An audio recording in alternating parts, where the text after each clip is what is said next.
Let us know where you're watching from today, as we share a story that reminds us how life's most powerful moments often come when we least expect them. On what seemed like an ordinary Tuesday morning, NBA legend Scottie Pippen found himself standing in the parking lot of his first gymnasium, a place he hadn't visited in over 4 decades.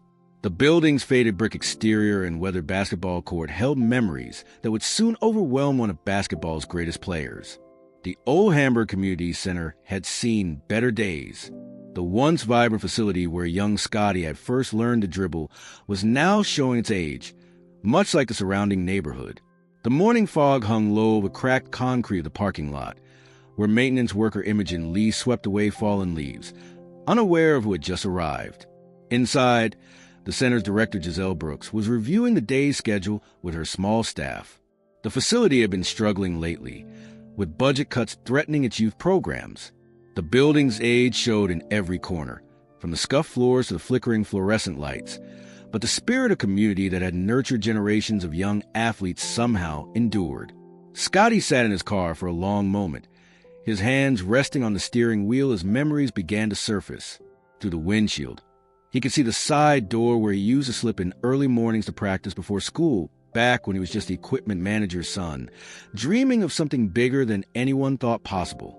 The center's morning quiet was broken only by the sound of basketballs echoing from the gym, where youth coordinator Juliet Vance ran an early morning practice for kids whose parents had to work.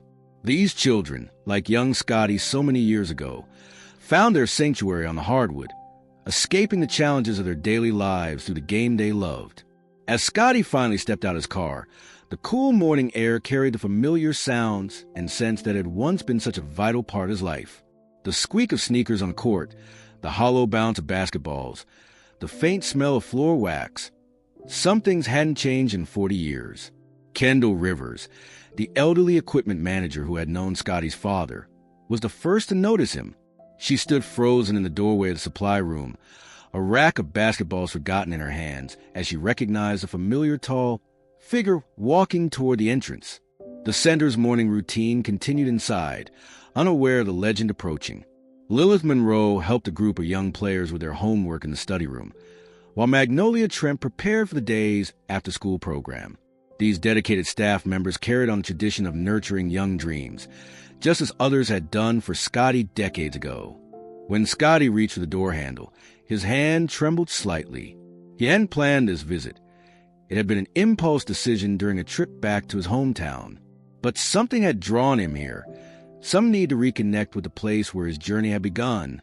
The lobby's bulletin board still displayed youth league standings and tournament brackets, just as it had in his day. Noelle Sterling, the morning receptionist, looked up from her desk, her eyes widening as she recognized the basketball legend standing before her. But Scottie barely noticed a reaction. His attention was caught by the old photographs lining the walls, faded images of teams and players from decades past. Among them, barely visible in the back row of a yellowing team photo, was a skinny teenager with determination in his eyes. Himself, before anyone knew his name. The sound of children's laughter echoed from the gym, drawing him toward the court where his dreams had first taken shape. Odessa Blake, one of the volunteer coaches, was leading a group of young players through morning drills, her enthusiasm reminiscent of the coaches who had once encouraged Scottie. As he approached the gym doors, memories flooded back with increasing intensity. The countless hours of practice, the early morning sessions, the mentors who had believed in him when he was just another kid with a dream. Each step brought him closer to a past he had carried with him throughout his legendary career. The gym's double doors stood before him, their small windows offering glimpses of the court beyond. Through the glass, he could see children playing, their young faces full of the same hope and determination he had once felt. Phoebe Clark, another volunteer, called out encouragement to a particularly struggling player, just as others had once done for him. Scottie's hand rested on the door handle, but he hesitated. After all these years, after all the championships and accolades, returning to this humble beginning felt overwhelming. Quinn Avery, the center's custodian, watched curiously from down the hall, sensing something significant in the tall visitor's hesitation. What awaited Scottie beyond those doors would move him in ways he never expected. The The story of what he found there and how it would affect not just him but an entire community was about to unfold. Have you ever returned to a place from your past and been overwhelmed by memories? Share your experiences in the comment below. And don't forget to let us know where you're watching from. What Scottie discovers in his old gym will remind us all about the power of returning to our roots. When Scottie Pippen finally pushed open the gym doors, the familiar squeak of the hinges transported him back through decades of memories. The sound of bouncing basketballs momentarily ceased as Romalie Hayes, teaching a group of young players their morning drills, turned to see who had entered. The legendary player stood frozen in the doorway, his eyes taking a scene that was both familiar and heart-wrenchingly different from his memories. The gym's conditions struck him first. The once gleaming hardwood floor now showed signs of wear, with patches of varnish worn thin by countless young feet. The basketball hoops, the same ones he had practiced on for countless hours, sagged slightly, their nets frayed but still hanging on. Serena Banks, who ran the youth program, watched from the sidelines as Scottie's expression shifted from nostalgia to concern. But it wasn't the gym's physical state that caught in Scottie's throat. It was the sight of a young boy, no more than 12, practicing alone in the corner. Tamsin Clark, one of the regular volunteers, explained in a quiet voice how the boy, like young Scottie so many years ago, arrived early every morning to practice before school, driven by a dream bigger than his circumstances. The morning light filtering through the high windows cast long shadows across the court, just as it had during Scottie's early morning sessions decades ago. Ursula Merrick, the center's longtime bookkeeper, had arrived early to find the boy already there, just as she used to find young Scottie all those years before. As Scottie moved further into the gym, memories flooded back with each step. The spot where his first coach had taught him proper shooting form, the corner where he'd practiced his defensive stance for hours, the baseline where he'd run countless suicides, building the endurance that would later make him one of the NBA's most versatile players. Valerie Holt, who coordinated the center scholarship program, approached Scottie with tears in her eyes. She shared how they were struggling to keep the youth programs running, how budget cuts threatened to end the very opportunities that had once helped launch his own career. The center needed major repairs, new equipment, and funds to maintain their scholarship programs for underprivileged youth. The children in the gym, initially frozen in awe at the sight of the NBA legend, gradually returned to their practice. Winnie Drake, one of the volunteer coaches, continued running drills, though her players kept stealing glances at the tall figure who now stood watching them with increasing emotion. What moved Scottie most was discovering that his old locker was still there, now used by another equipment manager's son. Zena Blair, who managed the facility's maintenance, had preserved the small corner of the locker room where a young Scottie had once changed from his equipment manager's uniform into his practice clothes, dreaming of the day he'd become a real player. The morning's revelations continued as Zinnia Carr, the center's historian, showed Scottie the wall of old photographs near the entrance. Among them was a newly discovered photo of his first team, where he sat on the bench as equipment manager, his determination visible even. Then, the image brought back a flood of memories about the people who believed in him before anyone else did. Annalise Frost, who ran the center's mentorship program, shared stories of current students who reminded her of young Scottie. Talented kids facing long odds, using basketball as their pathway to a better life. Each story resonated deeply with the NBA legend, who saw his own past reflected in these young players' struggles and dreams. The emotional weight of the visit intensified when Bridget Monroe, daughter of Scottie's first coach, presented him with her father's old whistle, preserved all these years.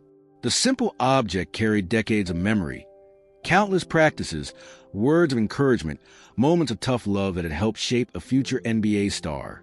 As the morning progressed, Celeste Hayes, who coordinated the center's community outreach, explained how they still maintain the same early morning access policy that had once benefited young Scottie. Any kid willing to show up early enough could practice, regardless of their family's ability to pay membership fees.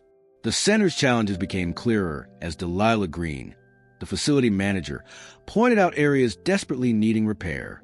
The roof leaked during heavy rains. The heating system was unreliable, and they couldn't afford to replace worn-out equipment. Yet despite these obstacles, the staff's dedication to helping young players never wavered. Scottie found himself particularly moved by Estelle Vaughn, an elderly volunteer who remembered him from his equipment manager days. She still arrived early each morning to open the gym for dedicated players, just as the previous equipment manager had done for Scottie 40 years ago. The morning's emotions peaked when Fiona Hollis, who ran the center's academic support program, shared how they still maintain Scottie's old practice routine as a model for current students. The combination of early morning practice, academic focus, and character development that had shaped his journey continued to guide new generations. As word spread about Scottie's presence, more stories emerged. Hattie Quinn, whose grandfather had been the janitor during Scottie's time, shared how her grandfather had always predicted Scottie's success, not just because of his talent, but because of his work ethic and humility. The visit took an unexpected turn when Scottie noticed a familiar drill being run in the corner of a gym. The same defensive slides, the same rhythm, the same emphasis on footwork that his first coach had taught him. The sight of young players learning these fundamentals, just as he had, brought tears to his eyes. Have you ever returned to your roots and found that what seemed like ordinary moments in your past had become someone else's foundation for the future? Share your experiences in the comments below, and don't forget to let us know where you're watching from. Scottie's emotional journey through his past is about to transform into something even more powerful. As the morning progressed, Scottie Pippen's initial emotional response began transforming into something more purposeful. After wiping tears from his eyes, he asked to meet with the center staff in the small office adjacent to the gym. Vera Whitman, the program director, quickly gathered her team, sensing that something significant was about to happen. The office was cramped but full of heart, its walls covered with children's artwork and thank you notes from former students. Willa Morgan, the center's grant writer, had been working on funding applications when Scottie walked in. The stack of rejection letters on her desk told a story of the facility's ongoing struggles to secure necessary resources. As the staff gathered, Scottie listened intently to each of their stories. Xandra Lowe shared how they managed to keep the lights on through creative budgeting and community donations. Yvette Moore described the growing waiting list for their youth programs, with more families seeking safe spaces for their children to learn and grow. The NBA legend's questions were specific and purposeful. He wanted to know exactly what the center needed, from immediate repairs to long-term program funding. Zoe Vaughn, the facility's manager, provided a detailed list of essential renovations: the leaky roof, the aging heating system, the worn-out equipment that needed replacement. What touched Scottie most deeply were the stories of current students, like the young boy who arrived 2 hours early each morning to practice, just as he had done.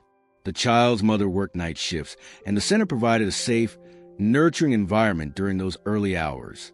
This story, shared by youth coordinator Una Maddox, resonated deeply with Scottie's own past.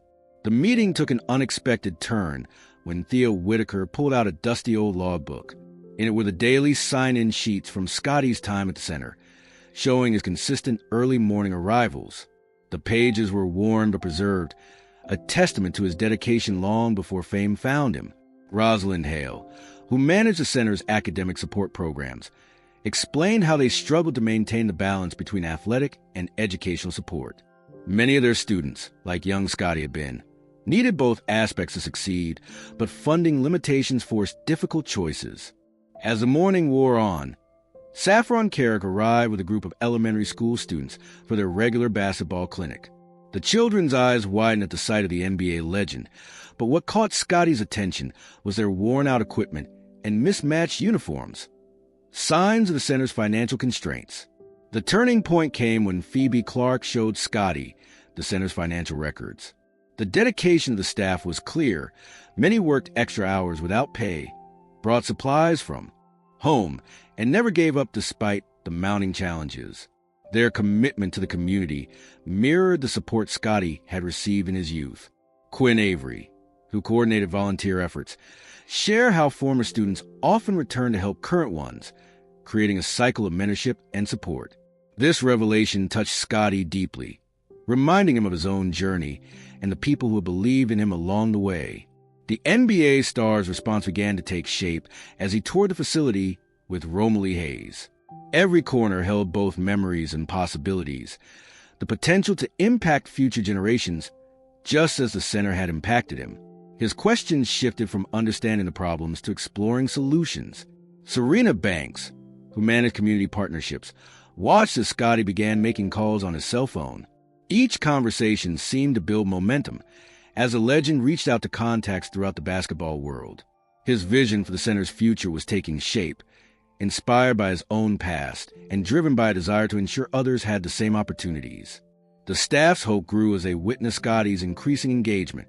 Tamsin Clark noticed how he studied the center's current programs, asking detailed questions about what worked and what could be improved. His focus wasn't just on basketball, but on the whole person, academics, character development, and life skills. Ursula Merrick, reviewing the center's budget constraints, was moved to tears when Scottie began outlining his preliminary plans for support. His approach wasn't just about writing a check. It was about creating sustainable programs that would carry forward the center's legacy of nurturing young talent and building character. Throughout the late morning, more community members arrived as word of Scottie's presence spread. Valerie Holt organized an impromptu gathering in the gym, where current and former students shared their stories. Each tale reinforced the center's vital role in the community and strengthened Scottie's resolve to make a difference. Winnie Drake brought out old newspaper clippings about the center's impact over the decades. Among them was Scottie's first mention in the local paper. Not as a player, but as a dedicated equipment manager's son who never missed a morning practice. The article captured the essence of what made the center special, its ability to nurture not just athletic talent, but character and determination. As lunchtime approached, Zena Blair watched Scottie take particular interest in the center's scholarship program. He understood intimately how financial constraints could limit opportunities, and his questions focused on how to expand access to more children in need. The momentum continued to build as Zinnia Card documented the morning's events for the center's archives. She recognized that this visit wasn't just about nostalgia. It was about bridging the past and future, about ensuring that the opportunities Scottie had received would be available to future generations. The transformation in Scottie's demeanor was remarkable. Annalise Frost observed how his initial emotional response had evolved into focused determination. The NBA legend was no longer just a visitor remembering his past. He was becoming an architect of the center's future. Have you ever witnessed someone transform their emotional connection to a place into action that could change lives? Share your stories in the comments below, and don't forget to let us know where you're watching from.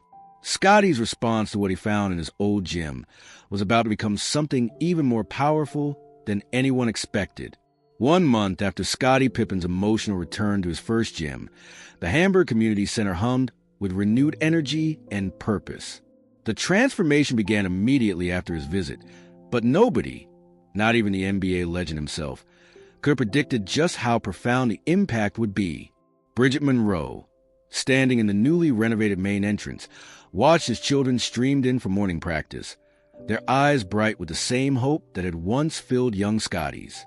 The physical changes were immediately apparent. The leaky roof had been replaced, the heating system modernized, and the hardwood floor professionally restored to its original glory. But more significant than these improvements was the spirit of possibility that now filled the building. Celeste Hayes, overseeing the expanded youth programs, noted how Scottie's initiative had gone far beyond mere financial support. The center's new scholarship program, named in honor of Scottie's first coach, ensured that any child with dedication could participate, regardless of their family's financial situation. Delilah Green, managing the applications, found herself moved to tears by stories that echoed Scottie's own journey. Young dreamers determined to create better futures through hard work and persistence. The early morning program that had once given young Scottie his start had been expanded. Estelle Vaughn arrived each day at 5:30 a.m. to open the doors for dedicated players, just as the previous equipment manager had done decades ago. The tradition continued, but now with proper equipment, structured guidance, and academic support integrated into the program. Fiona Hollis coordinated the new mentorship initiative, where successful former students returned to guide current ones. The program embodied Scottie's belief that achievement came with responsibility to help others climb the same ladder. Every mentor had a story that connected somehow to the center's legacy of nurturing talent and character. The impact extended beyond basketball. Hattie Quinn managed a new academic success center, where students received tutoring and support for their educational goals. Scottie had insisted that the program mirror the comprehensive approach that had helped him, developing not just athletic skills, but the whole person. The community's response exceeded all expectations. Imogen Lee, documenting the center's transformation for local media, reported how former students and community members had stepped forward to contribute time, resources, and expertise. Scottie's initiative had sparked a movement of giving back. The center's new computer lab, staffed by Juliet Vance, helped students connect their athletic ambitions with academic achievement. The space represented Scottie's vision of preparing young people for success both on and off the court. Each station had a small plaque with an inspiring quote, including Scottie's own words about the importance of education. Kendall Rivers, now running enhanced training programs, incorporated lessons from Scottie's journey into daily practices. Students learned not just basketball fundamentals, but the values that shaped his success: perseverance, humility, and the importance of lifting others as you climb. The transformation went beyond the physical building. Lilith Monroe coordinated with local schools to create seamless support for student-athletes, ensuring that academic progress matched athletic development. The program became a model for other community centers across the country. Magnolia Trent managed a new nutrition program, another element Scottie had insisted upon. Proper nutrition and health education became integral parts of the center's approach, teaching young athletes the importance of caring for their whole selves. The impact on individual lives proved most meaningful. Noel Sterling maintained a wall of success stories, featuring students who had overcome significant challenges through the center's support. Each story reflected elements of Scottie's own journey, showing how history could repeat itself in the most inspiring ways. One particularly touching addition was a heritage wall, curated by Odessa Blake, displaying photographs and memorabilia from the center's history. Scottie's story featured prominently, not just his NBA success, but his early days as the equipment manager's son who never gave up on his dreams. The center's new professional development program, overseen by Phoebe Clark, helped older students explore career opportunities in sports management, coaching, and related fields. This initiative reflected Scottie's belief that success in sports could open doors to various career paths. Quinn Avery coordinated the expanded community outreach program, ensuring that the center's resources benefited the entire neighborhood. Regular family events, health screenings, and community workshops made the facility a true center of community life. The impact on the staff was profound.